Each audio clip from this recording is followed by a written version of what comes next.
Man šķiet, ka es esmu nonākusi līdz tam, ka mani interesē realitāte, bet caur tādu interpretācijas, varbūt apskatu, ja tā varētu teikt. Un es arī mēģināju domāt, kā tā mana šī brīža radošā darbība iet kopā ar, piemēram, ar fotografiju, kas varbūt bija tāds mēdījis, kas mani agrāk ļoti interesēja, un pēc tam es kaut kā tā pārgāju vairāk uz citiem mēdījiem arī. Un es sapratu, ka tas vienojošais joprojām ir interese par realitāti. Varbūt šobrīd vairāk caur kaut kādiem stāstiem, tādiem neparastiem notikumiem, atgadījumiem, bet tieši tāds realitātes atspoguļojums mākslā, ja tā varētu teikt. Jā, tehniski tie ir, es viņus veidoju kā digitāls zīmējums, un tur tiek, no sākuma es uzzīmēju principā katru tādu formu, plakani atsevišķi, tas tiek darīts datorā. Un pēc tam es katrai tai formai pievienoju tādu 3D simulācijas efektu. Un būtībā tas varbūt tehniski nav tik sarežģīti. Es vairāk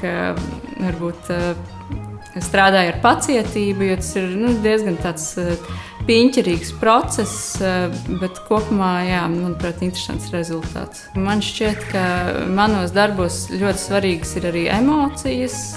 Teiksim tā, es nejūtos īsti kā tāda formālista. Un man noteikti mani darbi ir emocionāli, un varbūt tāpēc arī viņi ir balstīti kaut kādos narratīvos vai konkrētos tēlos, kas ir kaut kas tāds nedaudz pretējs tai formālai tīrībai. Man šķiet svarīgi mākslā atgriezt atpakaļ tās emocijas un vispār kaut kādu tādu spēju, kaut kā tā emocionāli uz to visu reaģēt uz pasauli. Ne tikai ar tādu augstasinīgu skatienu, tur visu precīzi nomērīt. Jā, es domāju, ka manos darbos arī tieši caur tām detaļām tiek ieslēpti gan visādi kodi, gan arī liela daļa jautrības, jo man patīk izvēlēties, diezgan apzināti izvēlos visādus jocīgus dizainus, gan peļu paliknīšiem, datorpeļu paliknīšiem vai arī kaut kādiem aksesuāriem, kas atrodas tuvu tiem tēliem. Un savā ziņā tas man arī ir kāds tāds veids, kas man sagādā prieku kaut kā tā, paironizēt par visām tām situācijām. Šajos darbos, kur ir redzami tie tēli ar arku, protams, tā kompozīcija ir tāda klasiska renesanses kompozīcija. Un tajā laikā šādu kompozīciju izmantoja pašā, lai portretētu kaut kādus aristokrātus, un viņiem aiz muguras tika parādīta tā teritorija, kas viņiem pieder, tas viņu plašums.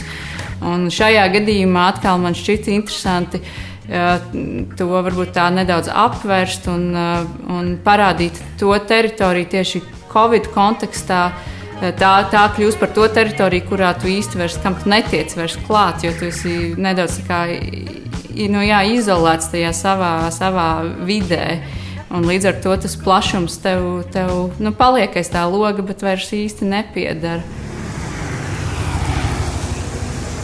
Šī ir izstāde, kas ir tapusi Covid laikā, un tā digitālā vide tur diezgan apzināti arī ir pievienota. Jo man šķiet arī tie tēli, varbūt, ko jūs redzat šeit telpā, viņi ir tādi, tie ir tēli pie datoriem, kur jau ir tādi arī jau palikuši mošķīgi, saguruši un tā tālāk. Un es domāju, ka tas diezgan tiešā veidā sasaucas arī ar visu to laiku, kas pavisam vēl nesen bija klātesoši, ka visi to vien darīja, kā sēdēja pie datora. Tā kā tur daļa no tēliem noteikti ir inspirēta no pandēmijas. Esmu tāds mākslinieks, kas daudz strādā. Jā, pilnīgi noteikti. Tādā ziņā es īpaši nepaļaujos uz kaut kādām idejām par talantu vai kaut ko tādu. Es domāju, ka talants eksistē, bet tas ietekmē iespējams kaut kādu tempu, cik ātri tu vari nonākt pie rezultātu. Bet kopumā mana pieredze ir tā, ka vienkārši sanāk ļoti daudz strādāt. Es domāju, ka mūsdienās mākslinieks īsti arī vairs nevar atļauties būt tik paškritisks, ka sēdēt tikai mājās un nevienam nekad neko nerādīt, jo nepietiek tā drosme. Es domāju, ka tas arī vairs tā īsti nestrādās. Līdz ar to ir kaut kā jāpārkāpj tie brīži un jāparāda, kas tev ir. Varbūt man ir tāda atziņa par to, un tas varētu būt, ka nav viegli, bet ir interesanti. Un, iespējams, tā ir arī tā motivācija turpināt piedalīties, jo tomēr tā māksla jau pats par sevi ir ir ļoti, ļoti aizraujoši. Protams, ka tur ir daudz visādi plusi un mīnusi, bet esmu vairāk kārt par to domājusi, vai es varētu arī tā nenodarboties ar mākslu, ja tas kopumā nav pārāk izdevīgi. Bet es vienmēr esmu kaut kā tā atgriezusies un sapratusi, ka nē, kamēr man vēl patīk un kamēr man vēl ir jauda to darīt, tas ir jādara.